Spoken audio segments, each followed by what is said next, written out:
Next, we have Scot Rousse with Care, Human Enfeeblement, and the Existential Implications of AGI.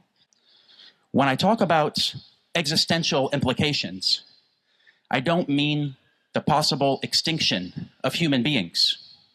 I mean the possible extinction of meaning in human life. There are 3 moments to my talk. I'm going to give an overview of what Berkeley's Stuart Russell calls the problem of human enfeeblement in an AGI context. I'm going to contextualize this in terms of a recent turn to care in AI research. And then I'm going to look at care itself and present a reading of it as a set of skills, not a feeling of affection, but a set of cultivable skills for living meaningfully and co-creating a world together. I'm going to argue that care can provide guidelines for how we should design our AI systems, institutions, and personal habits in a post-AGI and a pre-AGI world. Okay. All right, this is, and in the closing pages of his book, Human Compatible, Berkeley's Stuart Russell speculates about a technologically advanced society where AI has taken over the work of running our civilization. He draws on the story The Machine Stops by E.M. Forster and the Pixar movie Wall-E to illustrate this worry. In these dystopian scenarios, human beings become passive. They become passengers. As Russell puts it, we become passengers on a cruise ship run by machines on a cruise that goes on forever, consuming sugary beverages and scrolling Italian brain rot. You become checked out from life in this situation. You're relaxing, you're having fun, but you are not having a meaningful life. But you don't have to live in a post-AGI world to face the problem of doom scroll and brain rot. The economics writer Kyla Scanlon has a knack for putting this in her Substack, Kyla's Substack. She writes, "The constant scrolling tells us that nothing is worth remembering. Nothing is worth reflection. Nothing is worth production because the act of consumption is simpler.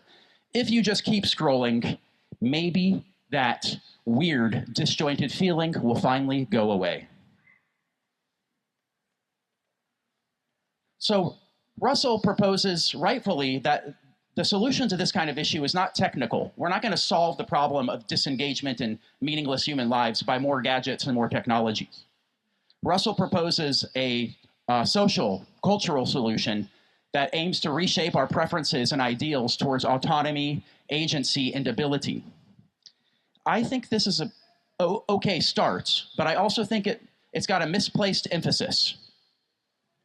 And I want to say that the danger is not just that we lose the skills and the autonomy to run our civilization.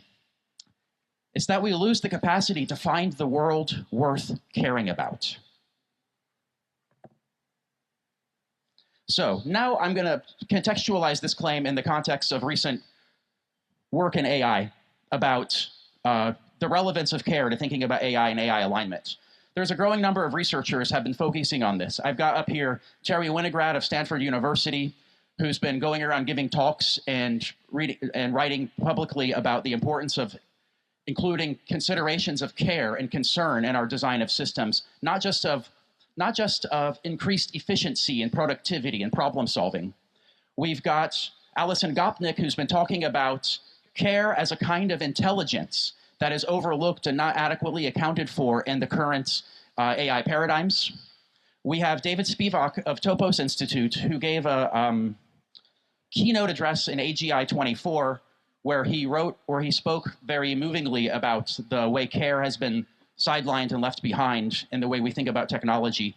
And finally, there's Brian Christian here next to Terry, who has recently written some pretty interesting papers, for example, this one, where he contextualizes the history of AI in terms of a progressive movement towards a caregiving relationship between us and our entities that we're creating. Not just in the sense that we're trying to create systems that we want to set loose in the world and have them be autonomous agents doing things with us and for us, but in the sense that once this power relation reverses, we're going to expect them, perhaps, to take care of us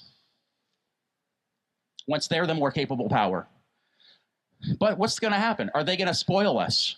This is one way to think about Russell's problem of human enfeeblement. You got the machine to do everything for you. Is it going to turn you into a spoiled little brat, a spoiled kid who just gets whatever it's wanted, its own immediate preferences, satisfied always? Oh, this is a line from Brian. So Brian Christian says, but true care aspires to go beyond the cared for's needs in the moment, and so should our machine helpers. As carers, we aspire to serve higher purposes, not just momentary revealed preferences.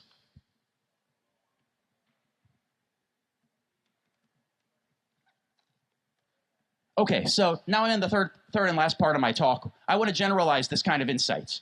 And I want to talk about care as a set of cultivable skills that can provide orientation and design constraints for how we design our systems, design our institutions, and our own personal habits for dealing with these technologies. First, I want to say that caring, again, I'm repeating myself a bit, but it's worth repeating. Caring is not just feeling good about something. Caring in this tradition is a mode of engagement with the world. And this is a quote from Patricia Benner, who's a nurse, whose image is a little washed out in the light here, but she says, caring fuses thought, feeling, and action. It's a way of living in a differentiated world where some things matter more than other things. I'm connecting with an older tradition in the philosophical critique of AI. This is one of my favorite lines from the history of opening lines of philosophy essays. In a 1979 paper, John Hoagland wrote the opening line, "The problem with artificial intelligence is that computers don't give a damn." I'm connecting with this tradition. I'm broadening it. I'm extending it to our current circumstances.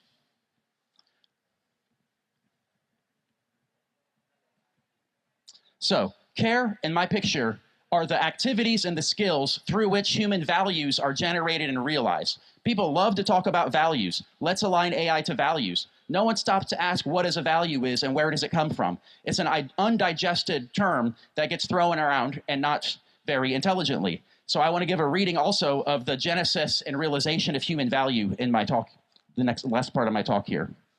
And my claim is that we can understand what Stuart Russell calls human enfeeblement as an atrophy of our capacities to care, an atrophy of these four skills that are four skills through which we connect to the world and to each other in meaningful ways. And my question then is, how do we design AI systems to support these four capacities that are the four capacities through which care and value are generated and realized? Receptivity, articulation, commitment, and coordination. Let me run through them. Receptivity. This is a screenshot from Alfred Hitchcock's movie Vertigo. I wish you could see it.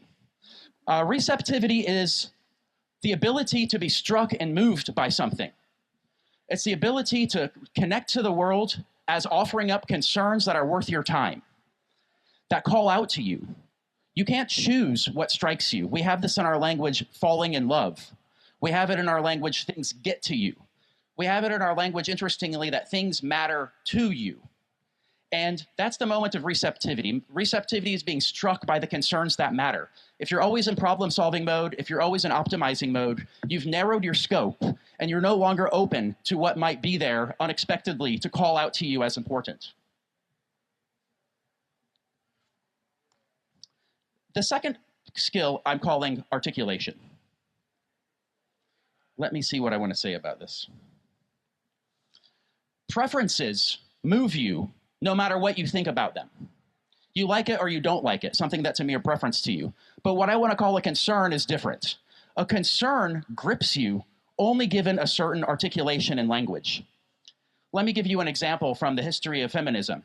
Women endured harassment from male colleagues from time immemorial, but the available descriptions were flirtation, men being men, you're being too sensitive, and get over it. Then in the 1970s, women got to talking, and somebody coined the phrase sexual harassment. Once the phrase was coined in this moment of linguistic articulation, other women could say, that's happening to me too, and it sucks, and we ought to do something about it. So linguistic articulation can take a diffuse, initially inchoate sense that something is off, and turn it into something around which you can focus and organize yourself and have something to do and commit. And so some of my other favorite examples of this are emotional labor, coined by the sociologist Arlie Hochschild in a 1983 book, The Managed Heart. I'm a fan of the phrase flight shame. I'm not necessarily a fan of creating opportunities for shame, but I think it's very interesting that Greta Thunberg and her mother and their colleagues are trying to bootstrap a new emotion into existence by articulating a concern around profligate air travel and how it adversely affects our environment. Enshittification and human enfeeblement itself are other examples of linguistic articulation. My next moment of the suite of skills that amount to care is the moment of commitment. Commitment is when you have the sense that that you feel pulled towards something beckons you, something seems off in the world, and you say, I'm going to do something about this. I am called by this. And I've got the perhaps apocryphal phrase from Martin Luther when he nailed his theses to the bulletin board on Wittenberg. Here I stand, I can do no other. This is a kind of canonical example of the sense of being called to take care of a concern, even if it goes against what seems like a good idea, even if it seems irrational and kind of crazy, even if you might be bound to fail. In fact, the possibility of failure is an important moment for committing yourself in the picture I have in mind here. It's the possibility of failure. It's the possibility that it might go against the common sense of your time that makes this kind of thing meaningful. You can have a lot of pleasure and a lot of joy without taking this kind of risk. But an intense, meaningful human life involves focusing concerns that matter and taking a stand that you're going to do something about it and involve yourself in the world with each other people to take care of it. And so my fourth moment of care is the social dimension. You can't do any of this alone. So the fourth aspect, the fourth skill that we can cultivate is the skill for the coordination of commitments. Here I put my teachers and friends and mentors on the table again. I'm drawing from this book called Understanding Computers and Cognition that came out in 1986 by Terry Winograd and Fernando Flores, who took this tradition of speech act theory and the philosophy of language and used it as a better basis for the design of computer systems. That if you attune to language as purely the transmission of information, you're missing an important part of what language is for human beings. Language is the medium through which we coordinate commitments and make things happen together. Think of, you accepted the request, or you made a request to join this conference, you paid a fee, or you came as a speaker. Look at all the promises that are being delivered, that are the commitments that are being kept to make this thing happen. Language is not just a transmission of information, it's a coordination of commitments through which we make our social world happen. And it is a set of skills that we can cultivate and that we can let atrophy if we let the machines take over more and more of our coordination for us. If we let our AI systems recommend things to us without us connecting to what's important, if we let our AI systems engage in the process of articulating for us, you put in your half-baked thought and let your machine do the articulation for you, you're losing the skill. If you let the machine pre-digest you a menu of options, you're not taking a risk for commitment. And if you let your machine write your emails and coordination for you, you're atrophying the skill of coordination. These are the four skills through which values are generated and realized. This is the structure of human care. And this, my friends, is what I propose we should have more conversations about when we design our technologies, our institutions, and our lives. Thank you.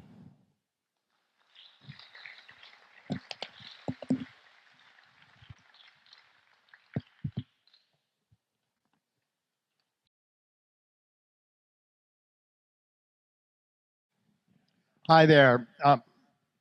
This is for Scott, but it could probably be for everyone.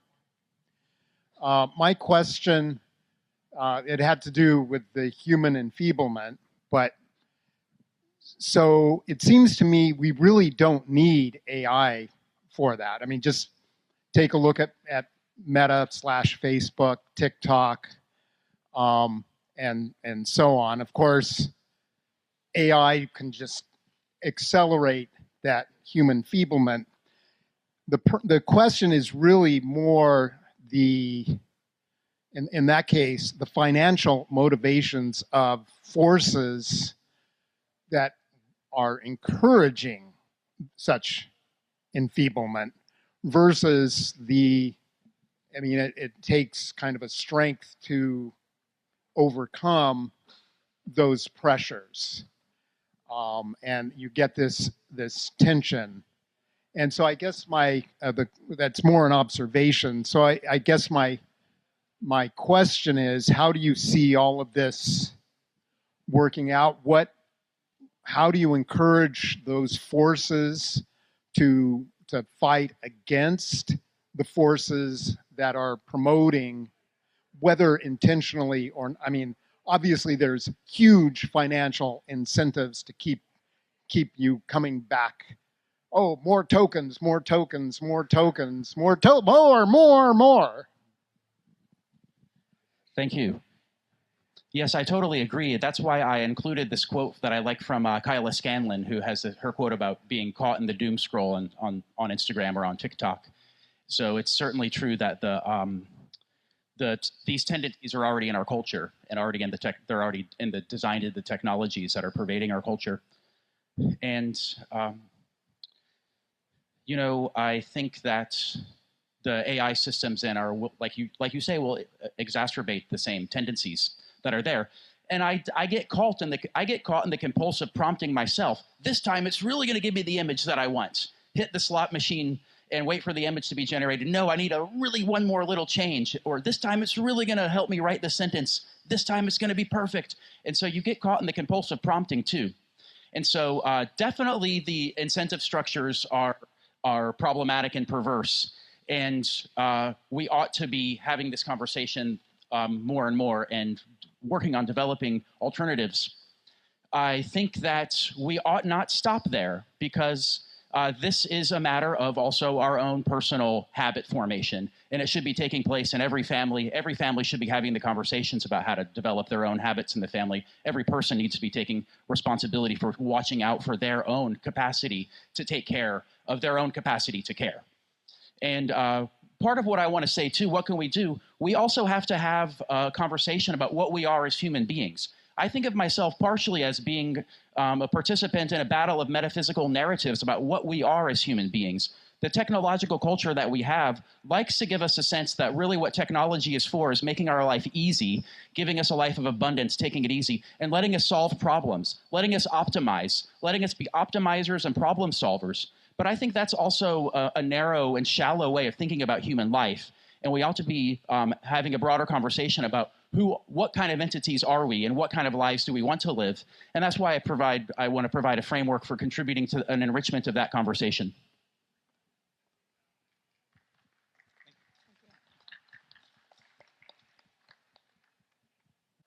All right. Thank you all for your wonderful talks.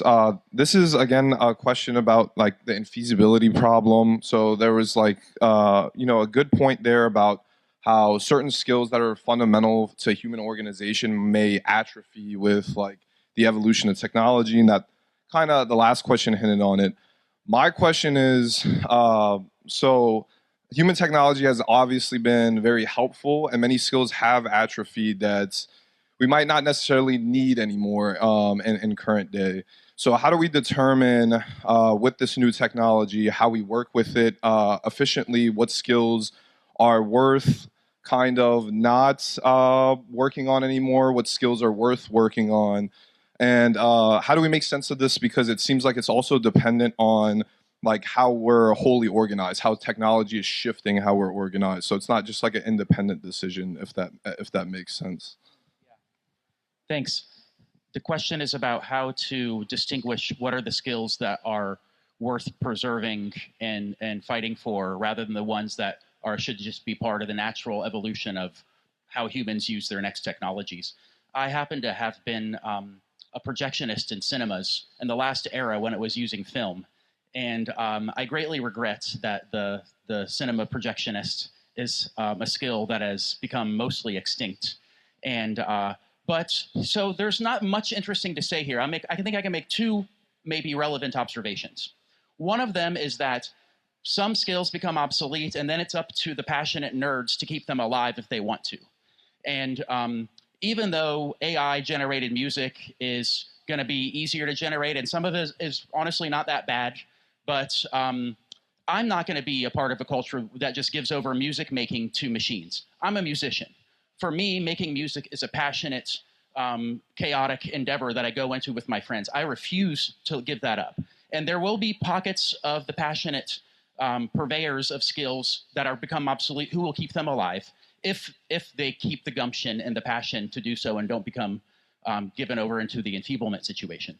However, there's something more interesting we could say. I do think you can talk about what you could call constitutive skills.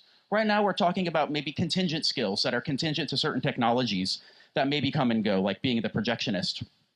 There are constitutive skills. I think what I spoke about here are constitutive skills, skills that constitute what it means to be a human agent in a community, identifying concerns that are worthy of our time to coordinate around and to take care of. So skills for identifying concerns that matter rather than just letting it be pre-digested to you in a menu of options.